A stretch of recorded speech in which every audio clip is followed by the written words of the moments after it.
Ahora veremos la última de las culturas precolombinas, o mejor conocidas como culturas mesoamericanas, que surgieron durante la época prehispánica. Esta es la llamada cultura azteca o mexica, que abarca un periodo que va del año 1325 hasta el año 1520 de nuestra era. Durante el periodo posclásico mesoamericano, hacia mediados del año 1200 de nuestra era, migraron desde el norte hacia el centro del actual México diversos grupos de agricultores y cazadores-recolectores. Entre ellos estaban los aztecas, quienes se asentaron en lo que hoy es la Ciudad de México, a orillas del lago de Texcoco, donde fundaron su capital llamada Tenochtitlan, llegando así a consolidar con el tiempo un gran imperio. La cultura azteca o mexica, en su estado imperial, se desarrolló entre los años 1200 y 1529 de nuestra era.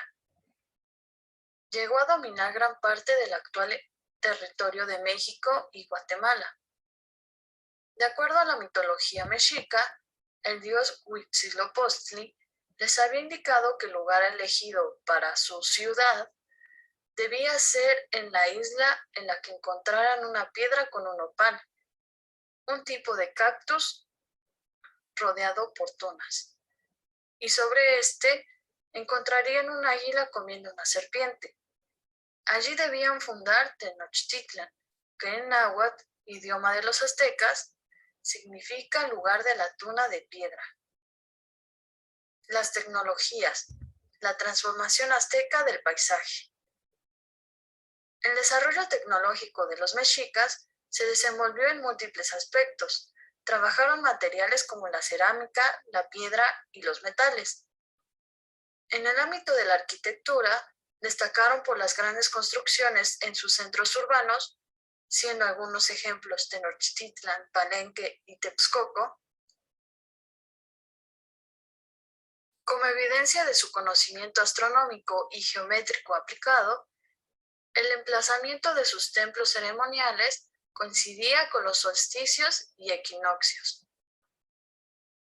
Los aztecas o mexicas fueron expandiendo su capital en la pequeña isla del lago de Texcoco, agregando territorio agrícola de manera artificial con una tecnología similar a la de las chinampas, una antigua técnica agrícola con la que se extendían los terrenos de cultivo a través de balsas de madera cubiertas con tierra, y otras obras de ingeniería de manera que pudieran controlar el agua y las inundaciones. Los europeos no podían concebir cómo se logró esta impresionante obra de ingeniería en la que el mundo del siglo XVI pudo construir una ciudad sobre un lago.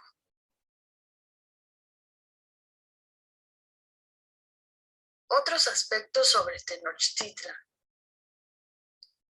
Las principales vías de comunicación o calles y avenidas de la urbe eran canales en los que, según cuentan los cronistas españoles, había cientos de miles de canoas cada día.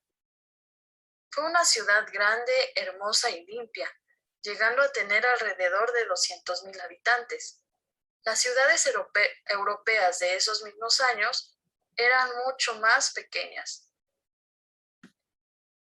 Toledo, por ejemplo, la capital del Imperio Español, solo contaba con 18,000 habitantes. Como últimos aspectos tenemos las formas de convivencia y el conflicto al interior de la cultura azteca. Si pensamos en cómo convivían los mexicas, la primera imagen que debemos tener es la de una sociedad urbana agrupada en barrios o comunidades, las cuales se distinguían por su especialización laboral.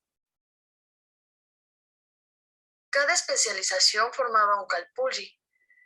Esto significa casa grande en náhuatl, donde convivían grupos de familias emparentadas que compartían, además de su oficio, un ancestro común y la devoción por ciertos dioses.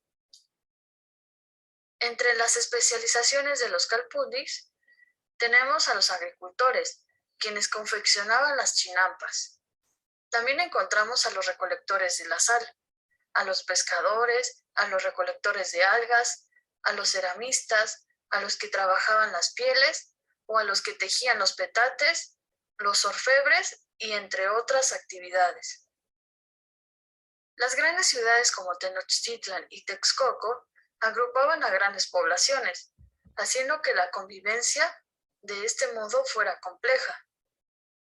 Esto implicó regular las formas de vida por medio de diferentes normas sociales y políticas. Dentro de la sociedad azteca, las leyes eran severas. El robo y el homicidio eran considerados delitos cuyas sentencias se dictaban públicamente. El adulterio era penado con la muerte, ejecutándose a la persona con un golpe en la cabeza o enterrándolo. Finalmente, en cada atardecer comenzaba el toque de queda, en el que era señalado por los sonidos el tambor de Quetzalcóatl. Hasta aquí la cultura mexica o azteca. Con este último tema damos por terminado el periodo